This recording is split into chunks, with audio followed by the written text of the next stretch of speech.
Hello student, आप कैसे हैं? हिंदी क्लासेस में आपका स्वागत है। आज जो पाठ पढ़ाने जा रहे हैं उस पाठ का नाम कन्यादान। इस पाठ के महत्वपूर्ण परीक्षा उपयोगी प्रश्नोत्तर कराया जाएगा। पहला प्रश्न है,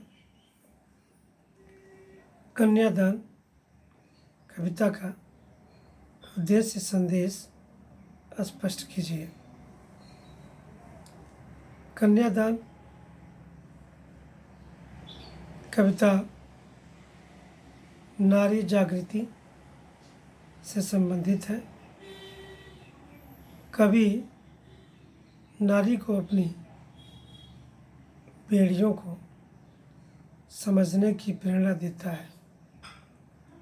उसका कहना है कि नारी का सौंदर्य, प्रशंसा, वस्त्र, गहने आदि उसे गुलाम रखने के नए नए ढंग हैं। नारी इन्हीं जालों में फंसकर अपना व्यक्तित्व खो बैठती है। कभी कभी वह पुरुषों द्वारा जला भी डाली जाती है। यदि नारी अपनी कमजोरियों के प्रति सचेत हो जाए, अपनी कोमलता और सरलता के प्रति सजग हो जाए, तो वह शक्तिशाली बन सकती है। अगला प्रश्न है, इस कविता के आधार पर नारी जीवन के सुख और दुख पर प्रकाश डालिए।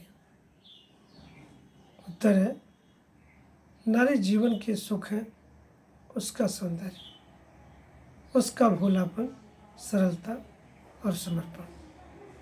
उसके दुख है उसके बंधन, उसका घर गृहस्थी के सारे कामों को निपटाना और पुरुषों के अत्याचार सहना। अगला प्रश्न है, एक कन्या विवाह से पूर्व वैवाहिक जीवन की कैसी कल्पनाएं करती है? उत्तर है, हर कन्या विवाह से पूर्व वैवाहिक जीवन के बारे में बड़ी रंगीन कल्पनाएं करती है। वह सोचती है कि ससुराल में सब उससे प्यार करेंगे, उसके सौंदर्य पर रिझेंगे, उसे खुश रखेंगे। वह सुंदर वस्त्रों और गहनों से सज धज कर सबका मन मोह लेगी। अगला प्रश्न है, प्रायः समाज नई बहू के साथ कैसा व्यवहार करता है? उत्तर है, प्रायः भारतीय समाज में नई बहू को सौंदर्य की गुड़िया के रूप में जाना जाता है। नई दुल्हन सदा सज संवर कर रहती है। उसे नित्य नए वस्त्र और गहने पहनने को मिलते हैं। उससे मिलने वाले सब लोग उसके श्रृंगार और सौंदर्य की प्रशंसा करते हैं, परंतु कुछ ही दिनों में उसे घर गृहस्थी के सारे दायित्व सौंप दिए जाते हैं। उसे दहेज के रूप में पिता के घर से धन लाने को भी कहा जाता है। न लाने पर उसे यातनाएं दी जाती हैं, कभी कभी जलाकर मार भी दिया जाता है। अगला प्रश्न है, माँ अपनी लड़की के बारे में क्या कामना करती है? उत्तर है, माँ अपनी लड़की के बारे में कामना करती है कि वह ससुराल में जाकर समझदारी से काम ले। वह सरलता, सौंदर्य और भोलेपन के कारण अधिक बंधनों में न बंधे। वह अपने ऊपर होने वाले हर अन्याय और अत्याचार से बचे। अगला प्रश्न है, कभी स्त्री के आभूषणों को शाब्दिक भ्रम के समान क्यों मानता है? उत्तर है, कवि के अनुसार स्त्रियों के गहने उन्हें सौंदर्य से मुग्ध करके भ्रमित करते हैं। ये उन्हें ससुराल का हर बंधन स्वीकार करने के लिए तैयार रहते हैं। वास्तव में गहनों में न कोई सच है न शोक। ये नारी की आत्मा को जरूर बंधन में बांधते हैं। ये उसे शारीरिक सुंदरता से बढ़कर कोई ऊंचा और महान काम नहीं करने देते। अगला प्रश्न है, कभी आग जलाने के संदर्भ में क्या संदेश देता है?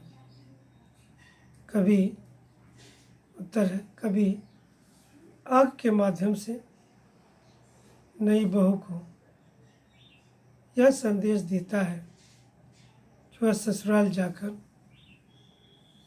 घर गृहस्थी के सब कार्य अवश्य करे, किंतु वह अपनी सुरक्षा पर आँच न आने दे।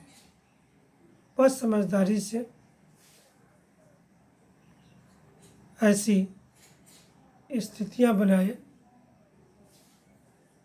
कि कोई उस पर अन्याय और अत्याचार न कर सके। अगला प्रश्न है, स्त्री को सौंदर्य का प्रतिमान बना दिया जाना ही उसका बंधन बन जाता है। इस पर अपना मत व्यक्त कीजिए।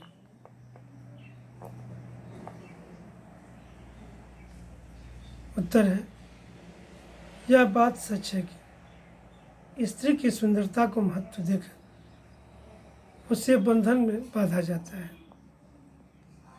यदि किसी नारी को बस में करना है तो उसकी प्रशंसा करो। विशेष रूप से उसकी सुंदरता की प्रशंसा करो। वह मुग्ध हो जाएगी। वह न चाहते हुए भी आपसे स्नेह रखेगी। इसलिए आपने देखा होगा कि जितने भी फिल्म दिखाए जाते हैं उन फिल्मों में नायक नायिकाओं की रूप सौंदर्य को दिखाया जाता है। हम देखते हैं कि प्रशंसा सबको अच्छी लगती है। फिर प्रशंसा औरतों के लिए औषध का काम करता है। जब वे सौंदर्य जाल में फंस जाती हैं तो वही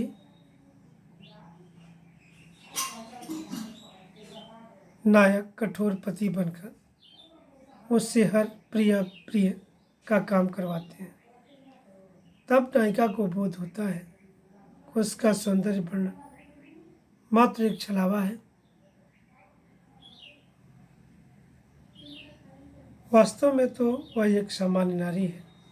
जो नारी इतना भी नहीं समझ पाती, वह जीवन भर सजती संवरती रहती है और समाज की प्रशंसा पाने के लिए अपने व्यक्तित्व को खो देती है। इसके विपरीत जो नारियां अपनी इस कमजोरी को समझ लेती हैं, वे पुरुषों के बहकावे में नहीं जाती। वे शारीरिक सौंदर्य की परिधि को पार करके अपने मन और आत्मा की तृप्ति के लिए जीती है।